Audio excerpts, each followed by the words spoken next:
OpenAI is in a ton of controversy right now around their alignment team. Of course, we just had their head of alignment and co-founder, Ilya, who left the company shortly after other people from the Super Alignment team have been leaving.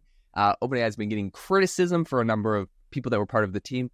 There's a lot of controversy going on there right now. Connor, what are you seeing on all of this? This is such a hard one. Jaden, you and I are huge OpenAI fans. And I think OpenAI has bought themselves a lot, right? But they are absolutely having a tough week. I mean, between this Sky Voice and the Scarlett Johansson thing and all that kind of stuff, I feel like that was just a bad look, a little bit of confusion there, but just not a good look. But the alignment thing is really a hard one, right? Because, and we've talked about this before with Anthropic, Dario Amodei and others left OpenAI because they sort of like wanted to sort of form something safer. Dario Amodei was the one then went on big podcast and saying like, hey, like we are about to hit like AGI in the next kind of couple of years.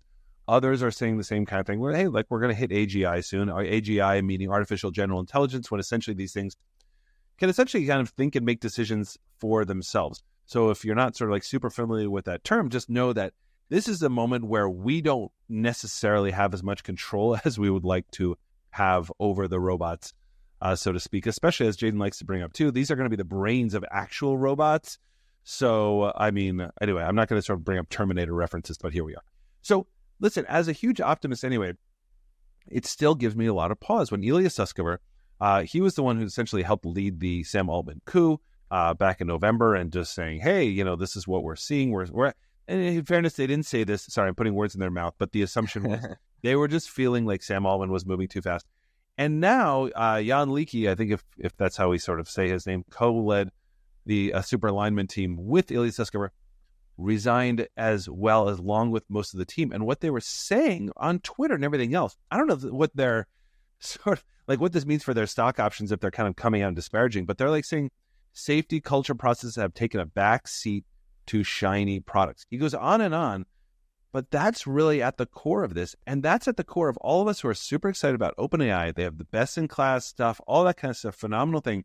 But they can't do that if they're actually doing what they promised, which was dedicating 20% of compute to safety. If they're like really sort of being hamstrung by safety, can they keep up this pace and be safe? Jaden, what are your thoughts on that?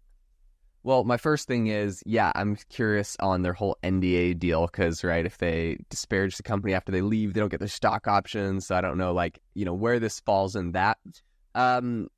More importantly, though, I'm like sitting here trying to think, is the safety and super alignment team, like, okay, I'll be completely transparent. Are they slowing down the company? Like, are they actually bad? Are they coming to like a reckoning point where they're like, okay, we don't actually need this. It was just kind of like a PR thing. Or were they like a legitimate concern? A lot of people are saying, I was recently looking at a quote by Jan LeCun, who is, over leading AI at Meta. I actually really like him because he's got a lot of contrarian views on things. And I just like people that have like different takes on stuff.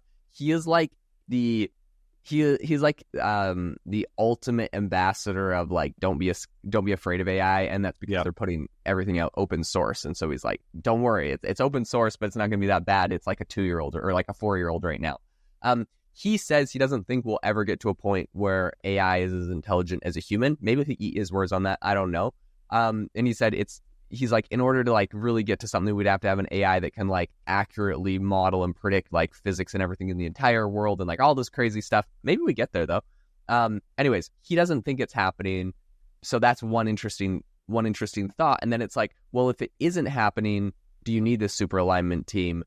And I think maybe he's talking his own book because maybe that's not a huge focus over at Meta. They're just trying to like, blast out these open source models as fast as they can. And maybe it's kind of like the Meta's, go fast and break things model, which I'm sure they try to like move a little bit away from that now because it's not very, it's not very good. Doesn't have a good ring to it now that they're a trillion or $1 billion, multi-billion-dollar, maybe $1 trillion company. Maybe they're getting there. I'm not sure. Zuck's been on a tear with his stock price lately. In any case, all this to say, I just wonder, 20% of compute sounded cool when they were small, but as they really get bigger, maybe they're like, oof, that's just too much to spend on safety. And I don't know, maybe we're not there where they need that super alignment team. On one hand, you're kind of like, well, maybe we do need it. But then on the other hand, it's like, if no one else is doing it, it's just OpenAI, where they go in overkill.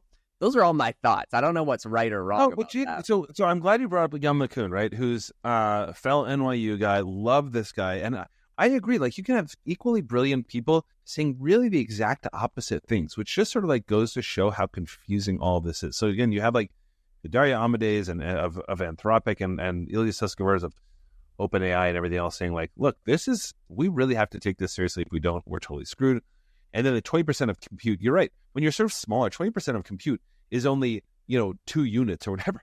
But you know what I mean? Like, as 20% of a larger thing is larger, obviously. And I say that because NVIDIA's stock price just skyrocketed once again, which just shows like everybody needs more compute. Everybody needs more compute. And the only way to get to like a GPT-5 is through compute.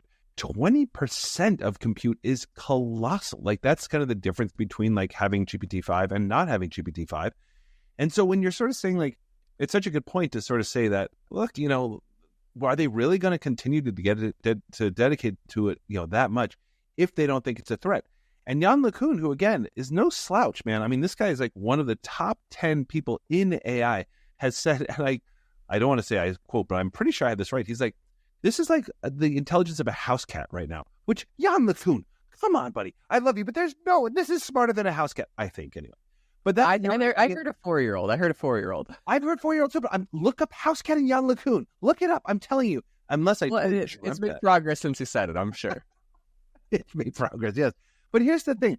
If Jan LeCun is saying that, if there's not an absolute sort of, listen, this is absolutely going to happen, but it also kind of reminds me of like fire insurance, right? What are the chances your house is going to catch on fire? Probably pretty low. But look, I mean, for people that has happened to, you're like, thank God you had insurance and things like that.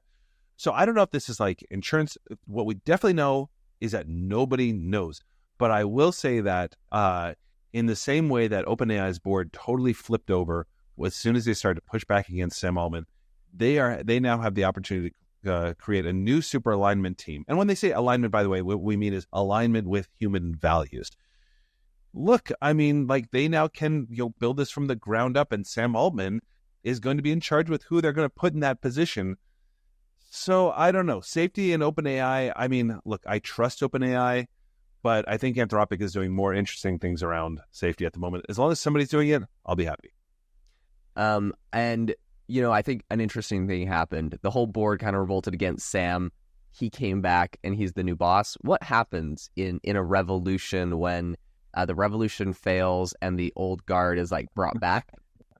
The revolutionaries all get squashed under the thumb. And when we build the new super alignment team, it's going to be super aligned with Sam. I can promise you that now. So, I mean, there's that. I'm not to say that's bad. I'll also admit my own biases in all of this. Yeah, sure. I love like criticizing and calling Sam the, whatever, the dictator. He's great, I'm sure. Don't sue me, bro.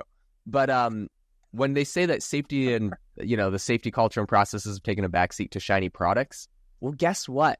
I love the shiny products. I don't care about the safety because I want the short-term gains today for the annihilation of humanity long-term. Just kidding. Like, actually, don't capsule this right now. Oh my gosh, we have to mark it around that. But I think that's a mentality of most people. They're just like, they want the shiny product. So it's not like I'm not going to be the one that's like, I'm the one that's going to be like, my house will never burn down. I don't want to pay that silly insurance, right? But like at the end of the day, paying the insurance when it comes down to the crisis is really important. And so all this to say, well, I do love the shiny products. I think everyone is enticed by the shiny products. So just want the best thing possible. It is important, I think, that we're looking at, making sure we're covering our bases and getting that insurance. I think you're right. Anthropic's doing a good job on this. Someone's got to be doing it and doing the research. It doesn't necessarily mean you have to shut down the products, but I think as long as we're doing a lot of research so we're aware of the issues, the last thing I would want, and this is probably the last thing Sam Altman would want, and anyone would want, is for the super alignment team to come out and say, look, we need to, we can't launch Sora because it's just too dangerous. It's like, yeah, but everybody wants Sora. It's so cool. Right. Like, no, it's especially when you have, the Microsofts, the Googles, everybody else who are not beholden by these boards and things like that. Look, I guess the last thing I'll say on that is just, consumers and corporations and stuff like that will vote with their feet, right? If they sort of like want a safer product, they'll go with Anthropic. But I agree, Anthropic is doing great research. I think this is all going to be okay. Again, we can time capsule that, but I really do. And Jan LeCun has said it's like trying to when you first built the Wilbur Wright airplane, worried about like what supersonic air travel is going to do to people. He's like, it's too early right now. I kind of love that take. But still, I hope everybody recorded Jayden saying that he wants the annihilation of humanity as long as he can have his shiny product. Guys, thank you so much for tuning into AI Applied again today. Again, if you enjoyed this, please do leave us a rating and review. We so appreciate you guys tuning in, and have an amazing rest of your day.